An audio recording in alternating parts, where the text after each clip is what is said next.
This is the first tasting video of 2025, and what a stunner I have in store for you today. The format of this video today will see me talk a little bit about the coffee, where I sourced it from, I'll go through how I roasted it, and of course I'll do a tasting.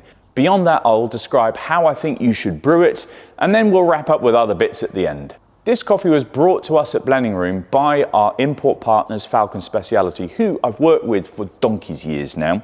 I've put a link to their website down below should you wish to read a little bit about their company, their ethics and their processes around how they source coffees and bring them into the UK. Now it's time for the roast profiles and graphs. The El Puente is a washed Caturra and Bourbon blend from Guatemala, and in the samples was displaying lots of fruits and delicious acidity.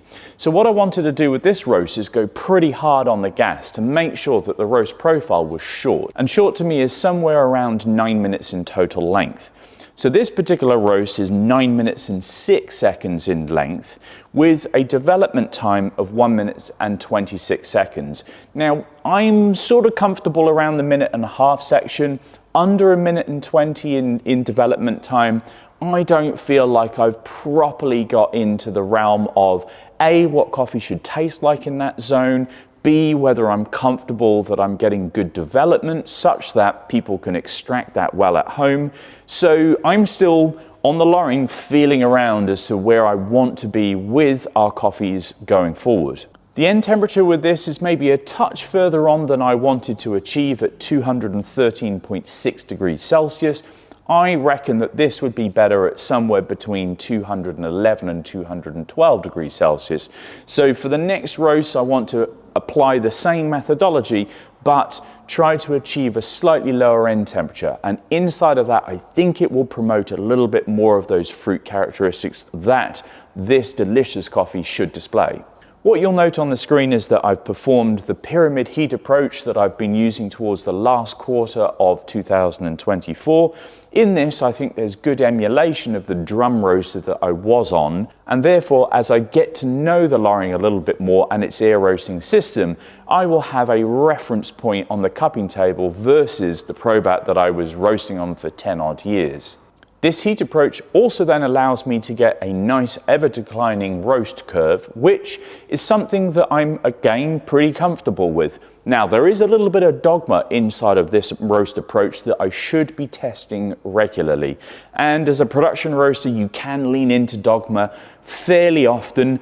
And it is something that I'm going to try and push myself to get out of my comfort zone in 2025. However, I understand that I can produce a well-developed, highly extractable coffee inside of this roast method. And of course, my modus operandi is to produce delicious coffee for you, not to be experimenting on expensive coffees too often. That might mean that you don't get a delicious cup. This aside, I think this roast profile was really good. It looks pretty nice on the screen, not that we should be focusing on looks. And on the cupping table, it has been delightful. Even though I've cupped this way too fresh, I think given 2 or 3 weeks post-roast, this will really come into its own. Right, let's taste. I've said this before, but it's really important to use your nose when you're tasting. So the first thing I'm going to do is smell the coffee.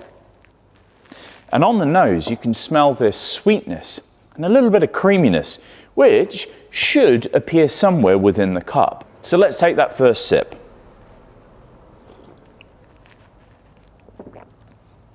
With this, what you'll note is this lovely effervescent acidity.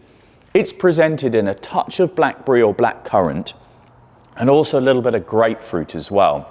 So as a filter brew that this is, it really lifts the cup. It's a very youthful, as we would describe it, coffee. Following on from that, we should think about the mid-cup. So how does it sit on your palate? And with this, there's a bit of a syrupiness to the cup. And on the bags, we put melon as a descriptor. And melons to me are a marriage between texture, sweet, soft texture, and also that sugary note that you get from the melon fruit. So far we've got lots of bright fruits in grapefruits and blackcurrant, and then this sweetness. So what about the finish?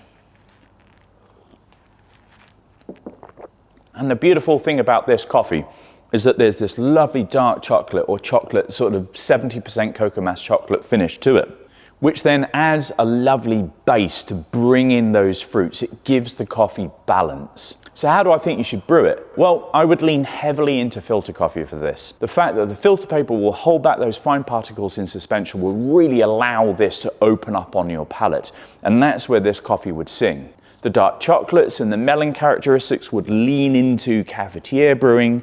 I would maybe not personally choose this as an espresso-based brew, not because I don't think it would perform, it's just that there's quite a lot of acidity in this, and that is something that I would prefer not to have in my espresso at home. Mind, if you've got fantastic kit, what you could do is apply a 1:3 brew ratio, and that additional dilution will smooth out some of the acidity present in it, and I think you'd get a really interesting espresso. And that was El Puente, a washed Caturra and Bourbon blend from Guatemala, and the first release of 2025. I do hope this video has proved useful. Do let me know if there are things within this format that you wish to see more of, or on the other hand, wish to see less of. I'm quite happy to omit things if you need. For those of you who are local to the roastery, we are now back open between 9 and 5 Monday to Friday. I'm also back at Beverly Market and will be there every Saturday now through this whole year. And for those of you who purchase from afar, the web store is back open and we're roasting fresh coffee every single week. Until next time, I hope you have a great week. See you again soon.